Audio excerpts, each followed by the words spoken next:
Hi friends, welcome to Sudheer excellency.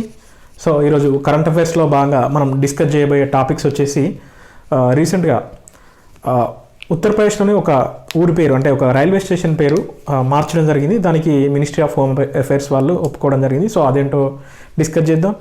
President of India రీసెంట్గా ministry of education వాళ్ళు సిఫారసు చేసినటువంటి దాన్ని ఒప్పుకోవడం జరిగింది. అదేంటో డిస్కస్ చేద్దాం. అలాగే రీసెంట్గా ఇండియా హెల్త్ వీక్ అని ఒకటి చేస్తున్నారండి సిఐఐ వాళ్ళు. సో అదేంటో డిస్కస్ చేద్దాం. గుజరాత్లో 2 ఫ్లైఓవర్లకి 2 వ్యక్తులు ఉన్నత వ్యక్తుల పేర్లు పెట్టడం జరిగింది. సో అదేంటో డిస్కస్ చేద్దాం.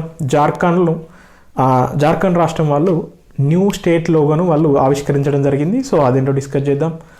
రీసెంట్గా national cancer register programme report ఇవ్వడం జరిగింది. సో అదేంటో డిస్కస్ చేద్దాం. ధన్వంతరి రాత్ అనే ఒక ప్రోగ్రామ్ తీసుకొచ్చారు. అలాగే ఆయుష్ టు ఇమ్యూనిటీ అనే ప్రోగ్రామ్ తీసుకొచ్చారు. అదేంటో డిస్కస్ చేద్దాం. రీసెంట్గా నేషనల్ రిక్రూట్మెంట్ ఏజెన్సీ కోసం క్యాబినెట్ దానికి ఆమోదం తెలిపింది. సో అదేంటో డిస్కస్ చేద్దాం. అలాగే రీసెంట్గా యూపీ వాళ్ళు ఎలక్ట్రానిక్ మ్యానుఫ్యాక్చరింగ్ పాలసీని 2020 ప్రకటించడం జరిగింది. సో అదేంటో మనం డిస్కస్ చేద్దాం. అలాగే drone based surveillance Indian railways వాళ్ళు ఒప్పుకోవడం జరిగింది. ఢిల్లీ మీరట్ కోసం అంటే రోడ్ కోసం ఏషియన్ డెవలప్మెంట్ బ్యాంకు సహాయం చేస్తూ ఉంటుంది. సో ఇలా ఇంపార్టెంట్ విషయాలు ఉన్నాయండి. సో ఈరోజు మన ఫస్ట్ టాపిక్ వచ్చేసి ఏంటి అని అంటే యూపీ చెప్పాను కదా. యూపీకి సంబంధించి ఈరోజు 2 టాపిక్స్ ఉన్నాయి మనకు. యూపీ దీని పేరు మంద్వా MANDUA అనే ఈ రైల్వే స్టేషన్ ఉంది.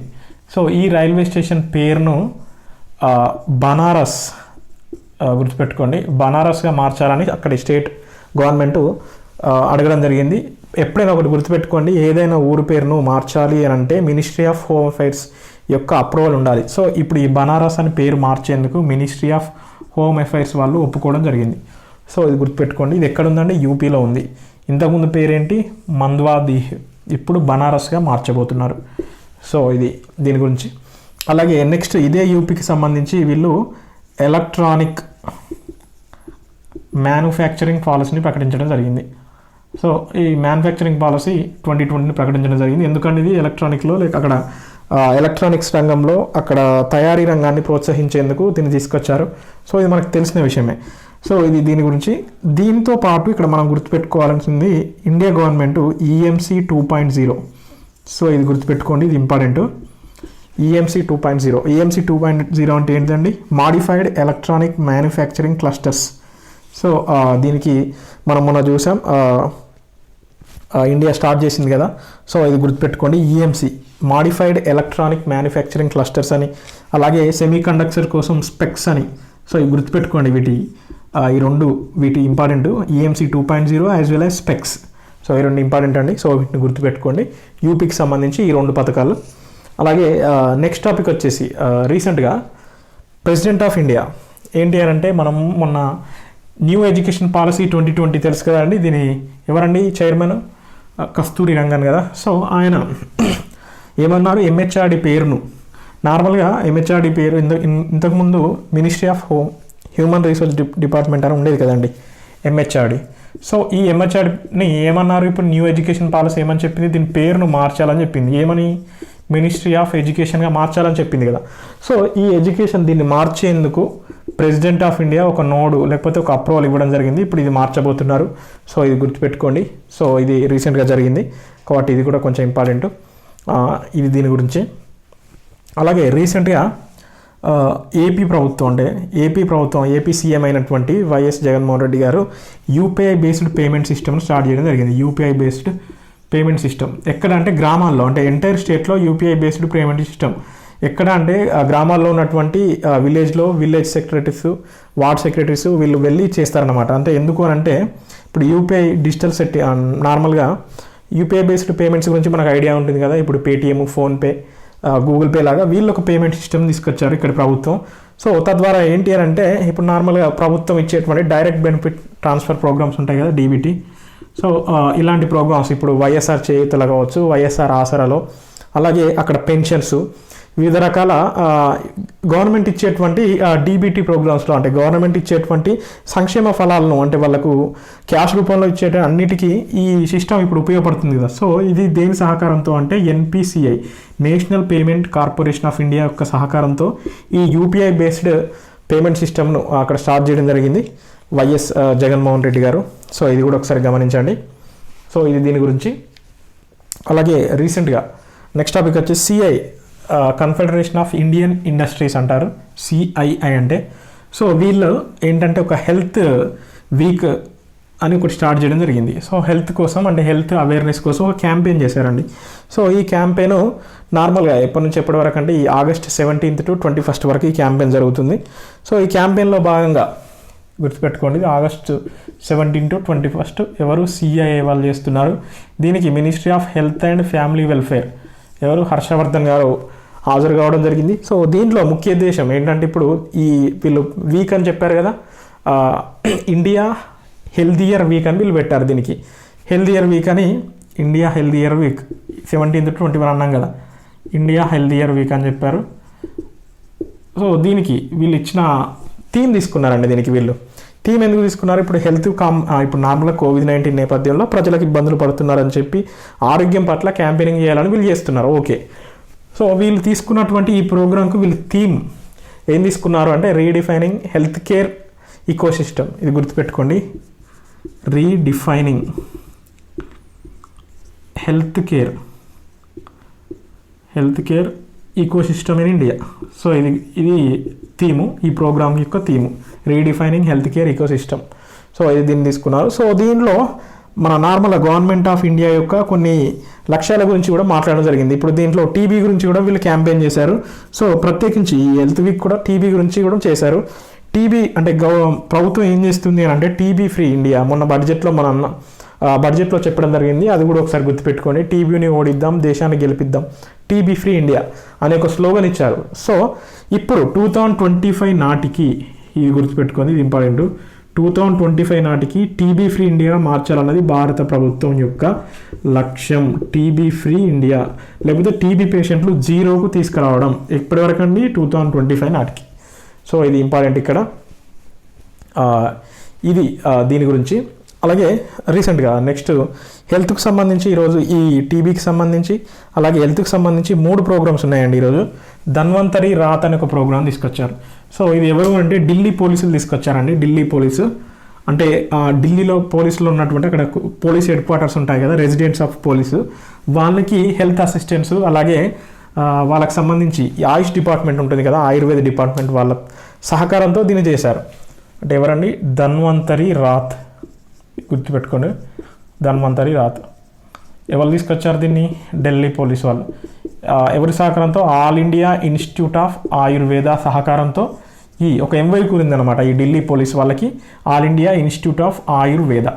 సో వీళ్ళతో ఒక ఎంవై కుదుర్చుకొని ఎవరికండి, రెసిడెంట్స్ ఆఫ్, ఇప్పుడు వీళ్ళ కాంప్లెక్స్లు ఉంటాయి కదా, హౌసింగ్ కాంప్లెక్స్లో, అంటే పోలీస్ క్వార్టర్స్ అనమాట. సో పోలీస్ క్వార్టర్స్లో ఉన్నటువంటి వాళ్ళ పోలీసుల వాళ్ళ ఫ్యామిలీస్ వాళ్ళందరికీ ఏమంటారు, ఈ ఆరోగ్యంకి సంబంధించినటువంటి వీళ్ళ సేవలు ఇవ్వడం. ఇందులో ఆయుర్వేద మెడిసిన్స్ ఇవ్వడం, ప్రివెంటివ్ మెడిసిన్స్ ఇవ్వడం. దేనికి, కరోనా ప్రివెంటివ్ మెడిసిన్స్ ఇచ్చేందుకు ఈ ఆయుర్వేద ఆల్రెడీ ఉంది కదా, all India institute of Ayurveda కదా. సో మెడిసిన్స్ ఖచ్చితంగా ఆయుర్వేదే ఇస్తారు కదా, వీళ్ళు ఎంఓయూ కూర్చుకున్నదే ఆయుర్వేద డిపార్ట్మెంట్తో కాబట్టి. సో ఇది అలాగే ఇది ధన్వంతరి రాత్ గురించి. అలాగే ఇంకొక ప్రోగ్రామ్ ఏంటి అంటే ఆయుష్ ఫర్ ఇమ్యూనిటీ అనే ఒక ప్రోగ్రామ్ చేస్తున్నారండి. ఆయుష్ ఫర్ ఇమ్యూనిటీ, ఇది ఎవరు అని అంటే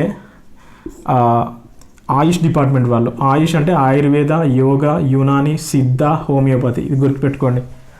ఆయుష్ అంటే ఆయుర్వేద, యోగా, యునాని, సిద్ధ, హోమియోపతి. సో ఈ అన్ని డిపార్ట్మెంట్లను కలిపి ఆయుష్ అంటారు. సో ఆయుష్ డిపార్ట్మెంట్ వాళ్ళు ఆయుష్ ఫర్ ఇమ్యూనిటీ అనే ప్రోగ్రామ్, ఇది 3 months క్యాంపెయిన్ అండి.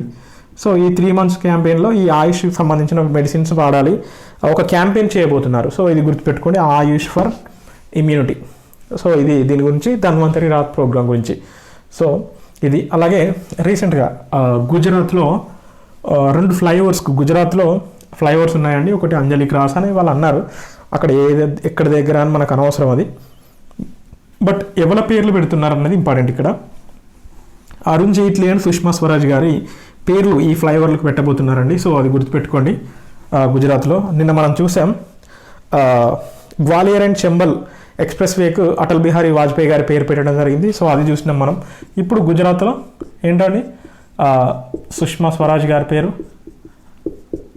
అలాగే అరుణ్ జైట్లీ గారి పేరు పెట్టడం జరిగింది. సో ఇది గుర్తుపెట్టుకోండి. సో ఇది దీని గురించి. అలాగే రీసెంట్గా నెక్స్ట్ టాపిక్ వచ్చేసి జార్ఖండ్ వాళ్ళు ఏంటంటే ఆ స్టేట్కి సంబంధించి న్యూ లోగోని తీసుకొచ్చారండి. న్యూ లోగో ఇప్పుడు ప్రతి రాష్ట్రానికి అధికార చిహ్నం ఉంటుంది కదా. సో దాన్ని వాళ్ళు మార్చి ఇప్పుడు కొత్త లోగోని తీసుకొచ్చారు. అది ఆగస్ట్ 15 నుంచి ఆల్రెడీ అది వర్కింగ్లోకి వచ్చింది. సో అది కూడా ఒకసారి గమనించండి. న్యూ లోగో ఇటీవల కొత్తగా రాష్ట్ర లోగోను తీసుకొచ్చినటువంటి రాష్ట్రం ఏదంటే జార్ఖండ్. సో ఈ లోగోలో నార్మల్గా ప్రతి లోగోకు ఇప్పుడు ఇండియన్ ఎంబ్లమ్ అవన్నీ ఉంటాయి కదా, సత్యమేవ జయతే ఇవన్నీ. బట్ వీళ్ళ సంస్కృతి కూడా ఉండేందుకు వీళ్ళు కొన్ని పెట్టడం జరిగింది. ఇప్పుడు మన తెలంగాణ చిహ్నంగా తీసుకుంటే కాకతీయ తోరణం కావచ్చు, చార్మినార్. అట్లా వీళ్ళకి సంబంధించి అక్కడ డ్యాన్స్, వీళ్ళ ఫోక్ డ్యాన్స్, వీళ్ళ ట్రెడిషనల్ స్టైల్స్, అక్కడ ఉన్నటువంటి జంతువులు, వాటిని వీళ్ళు పెట్టుకున్నారనమాట. ఆ రాష్ట్రానికి చిహ్నంగా ఉన్నటువంటి వాటిని వీళ్ళు పెట్టుకోవడం జరిగింది. సో అది కూడా గుర్తుపెట్టుకోండి. ఇది జార్ఖండ్కి సంబంధించి. అలాగే రీసెంట్గా తమిళనాడులో ఇది గుర్తుపెట్టుకోండి. తమిళనాడులో సౌమ్య స్వామినాథన్కు సత్కారం చేయడం జరిగింది. సౌమ్య స్వామినాథన్. సో సౌమ్య స్వామినాథన్ గారు ఎవరండి? WHO చీఫ్ సైంటిస్ట్ ఈమె.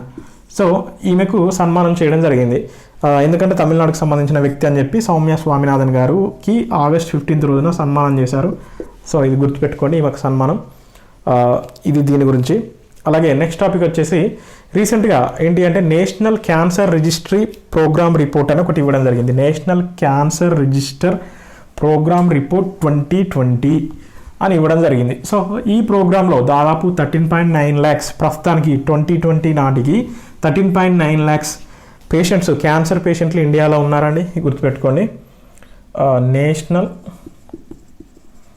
Cancer register programme report 2020. సో ఈ రిపోర్ట్ ఇవ్వడం జరిగింది. ఈ రిపోర్ట్లో భాగంగా ప్రస్తుతానికి 13.9 lakh క్యాన్సర్ పేషెంట్లు ఉన్నారని, అంటే 2020. ఇది 2025 కాలం నాటికి 15 lakhsకు చేరబోతుందని చెప్పి కూడా వీళ్ళు ఇవ్వడం జరిగింది. వర్డ్ గుర్తుపెట్టుకోండి. 13.9 lakhs ప్రస్తుతానికి. నెక్స్ట్ 15.6 lakhs 2025 కాలం నాటికి చేరబోతుందని కూడా రిపోర్ట్ ఇవ్వడం జరిగింది. గ్రోత్ రేట్ ఎంత అంటే ఇప్పుడు 13.9 నుంచి 15.6కు 12% గ్రోత్ రేట్తో ఇంత చేరుతుంది. అంటే ప్రతి సంవత్సరం 12% గ్రోత్ రేట్, అంటే క్యాన్సర్ పేషెంట్లు పెరుగుతున్నారు అని అర్థం ఇక్కడ. సో అది గుర్తుపెట్టుకోండి. ప్రతి 1,00,000 మందిలో వీళ్ళు ప్రతి 1,00,000 మందికి క్యాన్సర్ పేషెంట్ని పరిగణలోకి తీసుకుంటారు. సో ఇది ప్రస్తుతానికి 13.9. నార్మల్గా ఈ క్యాన్సర్ పేషెంట్లో దట్టు 27.1%, ఇది గుర్తుపెట్టుకోండి. 27.1% అంటే టొబాకో ప్రొడక్ట్స్ వాడిన వారికి ఎక్కువ ఉన్నాయని చెప్పి ఇది ఇవ్వడం జరిగింది. సో ఇది రిపోర్ట్ గుర్తుపెట్టుకోండి. National cancer register programme report 2020 ప్రస్తుతానికి 13.9 lakhs, 2025 నాటికి 15.6 lakhs, 12% గ్రోత్ రేటు ఇందులో క్యాన్సర్ పేషెంట్లో. సో ఇది నార్మల్గా వరల్డ్ క్యాన్సర్ డే గుర్తుపెట్టుకోండి. February 4th world cancer day. మొన్న వరల్డ్ క్యాన్సర్ డే యొక్క థీము ఐ విల్, ఇది కూడా గుర్తుపెట్టుకోండి, ఇది important. February 4th world cancer day, theme I will. So ఇది దీని గురించి. అలాగే రీసెంట్గా నేను మొన్న అంతకుముందు ఇండిసాట్ ప్రోగ్రామ్, అంటే ఇండిసాట్ ఎగ్జామ్ జరిగింది ఫస్ట్ టైం. అంటే ఇండియాలో చదివేటువంటి, అంటే ఫారిన్ స్టూడెంట్స్లో ఇండియాలో అడ్మిషన్ ఇచ్చేందుకు ఒక ప్రోగ్రామ్ ఫస్ట్ టైం తీసుకొచ్చింది ఇండియా. అంటే బడ్జెట్లో 2020 బడ్జెట్లో చెప్పి ఫస్ట్ టైం ఇండిసాట్ ప్రోగ్రామ్ జరిగింది అని చెప్పి నేను అంతకుముందు చెప్పాను. సో అప్పుడు చెప్పినప్పుడు మీకు ఒకటి చెప్పాను నేను, నేషనల్ రిక్రూటింగ్ ఏజెన్సీ కూడా ఒకటి ఏర్పాటు చేస్తారని చెప్పాను. సో ఇప్పుడు దాని ప్రస్తావన ఇప్పుడు ఎందుకు వచ్చింది అనేది ఇప్పుడు మనం చూద్దాం. సో ఎన్ఆర్ఏ అంటే ఏంటండి? నేషనల్ రిక్రూట్మెంట్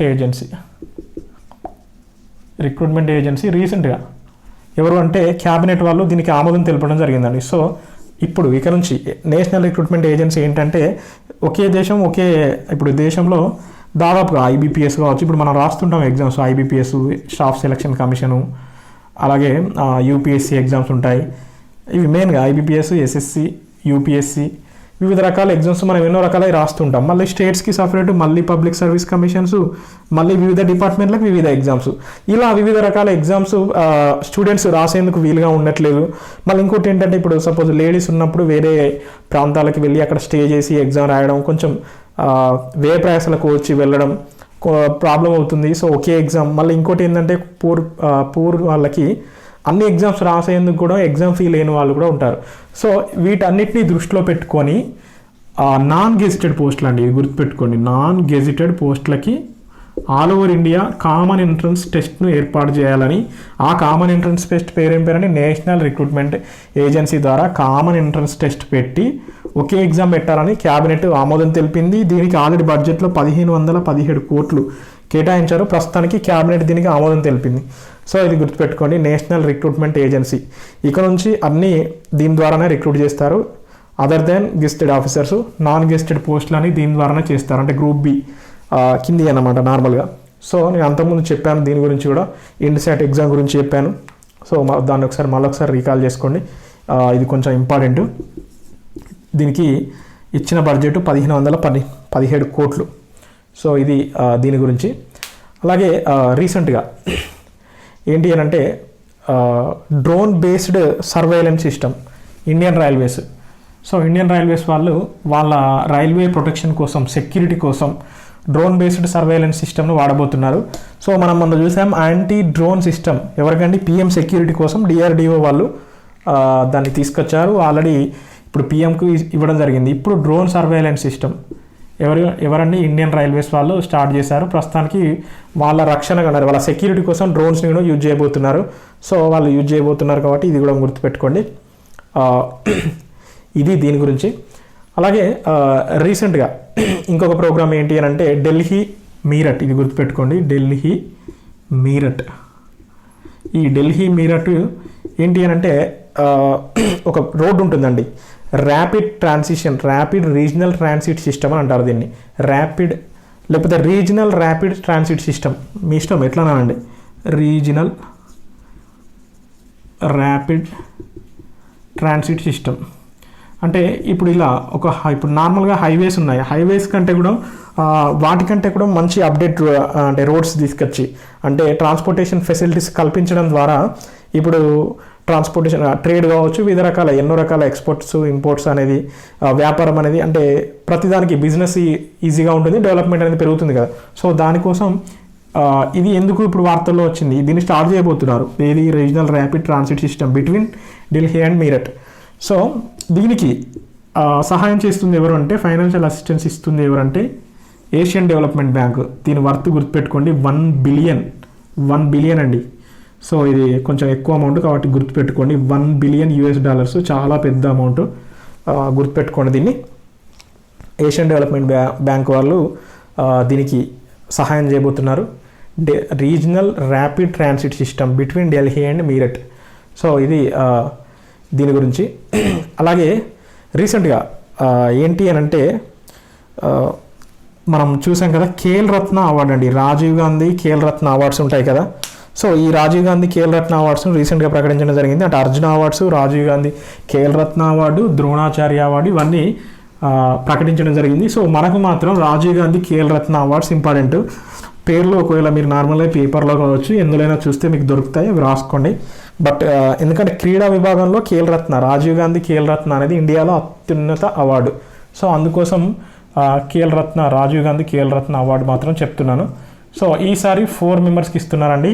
4 మెంబర్స్, ఒకటి రోహిత్ శర్మ, 2 వినేష్ ఫోగట్ బాక్సింగ్ ఈమె, 3 రాణి రాంపాల్ ఈమె హాకీకి సంబంధించి, 4th మణికా బాత్రా ఈమె టీటీకి సంబంధించి, 5 మెంబర్స్కి ఇచ్చారు ఈసారి. 5th మరియప్పన్ తంగవేలు. సో ఇతను పారా ఒలింపియన్.